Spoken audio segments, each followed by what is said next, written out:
ہمارے نبی کی سمجھ میں یہ بات نہ آئی کہ کفار مکہ جو گانے بجانے کے رسیا تھے کہ انہوں نے لونڈیاں خریدی ہوئی تھی کہ نبی جب قرآن پڑھیں تو لونڈی گانے والی آتی تھی، وہ لگ جاتی تھی مسلمانوں کے پیچھے تاکہ اس کو قرآن سے روکا جائے۔ اللہ نے قرآن میں آیت نازل فرمائی کہ جب قرآن پڑھا جائے تو شور شرابہ نہ کرو۔ اللہ کے نبی بھی چاہتے کہ جب لوگ گانوں بجانوں پہ آتے ہیں تو ہم بھی گانے بجانے شروع کریں۔ اللہ کے نبی کی سمجھ میں دین پھیلانے کی یہ بات بھارت کے دھرتی پر خواجہ صاحب کو بڑی سمجھ آ گئی، عطائے مصطفیٰ صاحب کو، سلطان الولی خواجہ غریب النواز ہے۔ اور بڑے عرض کرنے کا مطلب یہ ہے کہ وہ اسلام جو مدینے جو حضرت محمد الرسول اللہ صلی اللہ علیہ وسلم لے کر کے آئے تھے، قدم مسلمانوں کے جم گئے، حکومتیں مل گئیں، گدیاں پا لیے وہ، لیکن اسلام ان کے ہاتھوں سے رخصت ہو گیا، دیر و حرم کے فاصلے ختم ہو گئے، رام و رحیم سب ایک ہو گئے۔ اس کے بعد جو اسلام اہل ہند کے سامنے آیا، ہندوؤں کے سامنے آیا، اس میں کوئی چیز ان ہندوؤں کو ایسی نظر نہ آئی جو ان کے پاس نہ ہو۔ ہر چیز اگر ان ہندوؤں کے پاس کاشی، متھرا اور بنارس کی یاترائیں تھیں تو یہاں مسلمانوں کے پاس اجمیر، کلیر، بغداد اور بہرائچ اور پاک پٹن اور لاہور کے عرسوں کے اندر شرکت کی یاترائیں تھیں۔ وہاں اگر بھجن تھی تو یہاں قوالیاں تھیں، وہاں اگر مورتیاں تھیں تو یہاں علم اور جھنڈے تھے، وہاں دیوتاؤں کی پوجا اور سندور اور تلک کے چڑھاوے چڑھائے جا رہے تھے تو یہاں قبر والوں کو داتا مان کر ان کے نذرانے اور ان کے اوپر نظر و نیاز کیے جا رہے تھے۔ اب کس چیز کی کمی رہی جس کے لیے ہندو اسلام قبول کریں؟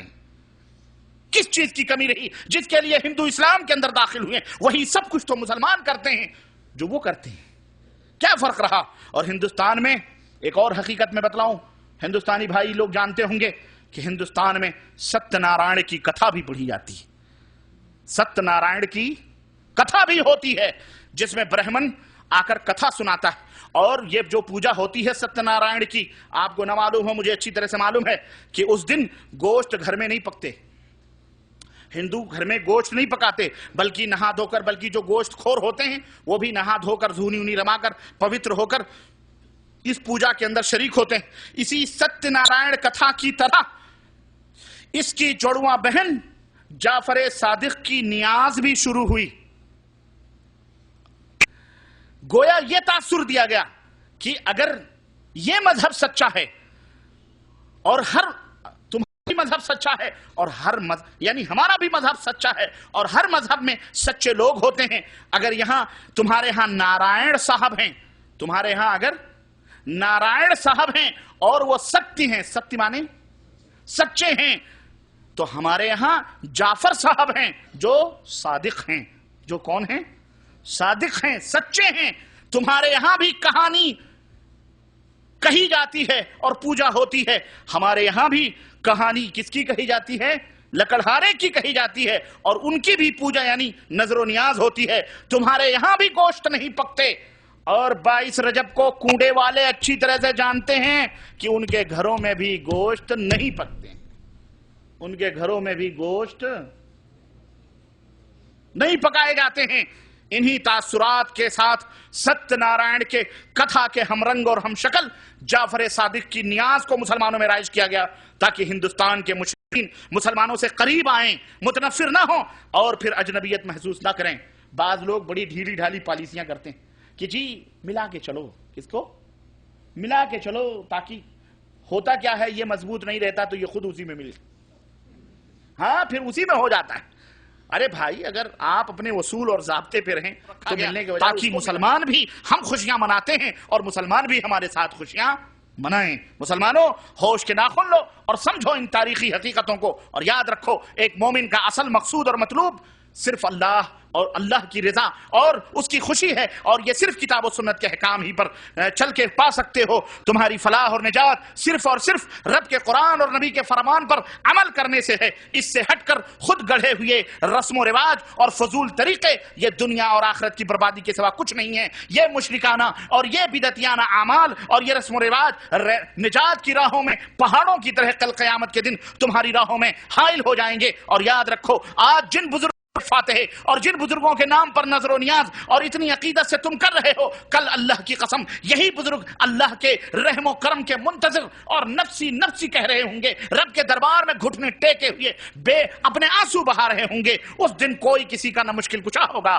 نہ کوئی کسی کا دستگیر ہوگا، نہ کوئی کسی کا حاجت روا ہوگا۔ اور یاد رکھو لوگو، شرک اور بدعت کی گٹھریاں اپنے سروں پر رکھ کر کے جب پل صراط کے اوپر سے گزرو گے اور تمہارے قدم لڑکھڑائیں گے تو اللہ کی قسم اس وقت نہ کوئی ولی تمہاری دستگیری کر سکتا ہے اور نہ ہی کوئی نبی اور نہ ہی کوئی مرشد تمہیں بچا سکتا ہے۔ یہ ساری خوش فہمیاں اور جھوٹی تسلیاں، یہ بیعتیں، یہ نیاز اور فاتح، یہ سب کے سب اسی دنیا کے اندر رہ جائیں گی۔ اور سنو، رب کا فرمان تمہیں پکار پکار کے کہہ رہا ہے کہ وَمَن يَهْدِ اللَّهُ فَهُوَ الْمُهْتَدِ وَمَن يُضْلِلْ فَلَن تَجِدَ لَهُ وَلِيًّا مُرْشِدًا۔ اے لوگو، جس کو اللہ ہدایت دے وہی ہدایت پا سکتا ہے، اور جس کو اللہ گمراہ کر دے اسے کوئی ہدایت دے سکتا نہیں دے سکتا۔ اس لیے اللہ کے بندو، اللہ سے ڈرو، اور اللہ سے ڈرتے ہوئے ان تمام بدعات اور شرک سے توبہ کرو، خرافات سے توبہ کرو، اور اللہ رب العزت سے اپنے لیے دعا کرو۔ اور میرے عزیزو، اب میں آخر میں وہ کہانی سنا دوں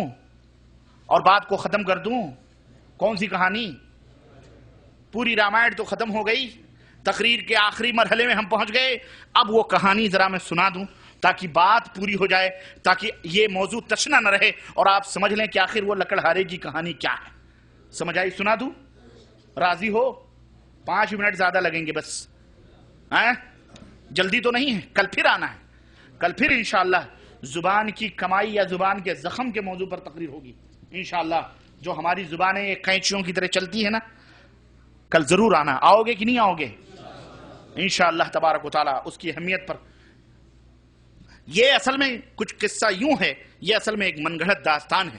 قصہ کچھ یوں ہے کہ ایک لکڑہارا بیوی اور بچوں کے ساتھ لکھا ہوا واقعے میں آتا ہے، بیان کرتے ہیں کہ ایک لکڑہارا بیوی اور بچوں کے ساتھ مدینہ منورہ میں رہتا تھا۔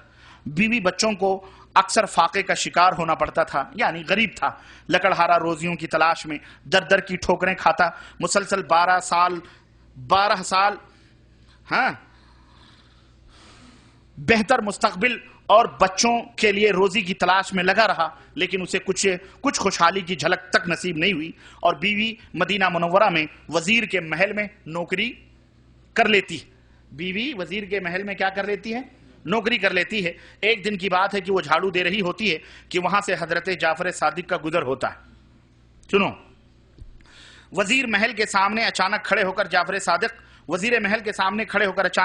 جعفر صادق اپنے ساتھیوں سے پوچھتے ہیں کہ لوگوں آج کون سی تاریخ ہے؟ جواب دیا جاتا ہے کہ آج رجب کی 22ویں تاریخ ہے۔ اس پر وہ جعفر صادق فرماتے ہیں کہ اگر کسی ضرورت مند کی ضرورت پوری نہ ہوتی ہو، مشکلوں میں پھنسا ہو، مشکل کشائی نہیں ہو رہی ہو، تو اس کو چاہیے کہ نئے کنڈے لائے اور اس میں پوریاں بھر کر میرا فاتحہ پڑھے اور پھر میرے وسیلے سے دعا مانگے۔ اگر اس کی حاجت روائی اور مشکل کشائی نہ ہو تو قیامت کے دن میرا دامن پکڑ سکتا ہے۔ سنو، انہوں نے یہ بات کہی اور آگے نکل گئے وزیر کے محل کے سامنے، جہاں وہ کیا کر رہی تھی؟ جھاڑو مار رہے۔ بڑے اچھے کیچ کر رہے ہو ماشاءاللہ آپ لوگ۔ واقعہ ہے نا، قصہ، اس لیے بڑی اچھی طرح سے دماغ میں بیٹھ رہا ہے۔ غلط ہے، اس لیے شیطان ایک ایک لفظ بٹھا رہا ہوگا، لیکن یہ بھول جانا یہاں سے اٹھنے کے بعد میں، یہ صرف اس لیے یاد رکھنا کہ یہ گپ ہے، یہ حقیقت نہیں ہے۔ سنو، یہ کہہ کر کے وہ آگے نکل گئے۔ لکڑہارے کی بیوی اٹھی اور ان کے ارشاد کے مطابق عمل کیا اور جعفر صادق کے وسیلے سے دعا کی کہ میرا شوہر واپس لوٹ آئے اور ساتھ ہی مال و دولت لے کر کے آئے۔ ادھر 12 سال پردیس میں ٹھوکریں کھانے کے بعد لکڑہارے کا نصیبہ کھلا اور کنڈے اپنا رنگ دکھلانا شروع کیے۔ اس کو ایک مدفون خزانہ، ایک جو ہے دفن کیا ہوا خزانہ زمین میں مل جاتا ہے، جسے لے کر وہ بڑے ٹھاٹ باٹ کے ساتھ مدینہ منورہ آتا ہے اور وزیر محل کے سامنے ایک شاندار محل بناتا ہے۔ ہم تو پرانے زمانے کے راجاؤں کی کہانیاں سنتے تھے، ہے کہ نہیں؟ وہی کہانی ہے، سنیے۔ محل بناتا ہے اور مدینہ منورہ اس کے شان محل بناتا ہے۔ ایک دن اچانک وزیر کی بیگم صاحبہ کی نظر اس نئے گھر پر پڑتی ہے تو وہ اپنی نوکرانیوں سے اس کے بارے میں پوچھ گچھ کرتی ہے کہ اتنا شاندار گھر کس کا ہے؟ بتایا جاتا ہے کہ لکڑہارے کی بیوی جو آپ کے یہاں ملازمہ نوکرانی تھی اسی کا ہے۔ بیگم صاحبہ اسے طلب کرتی ہیں اور اس سے اچانک مالدار بن جانے کا راز پوچھتی ہیں تو وہ رجب کے کوڑوں کا تذکرہ کرتی ہے۔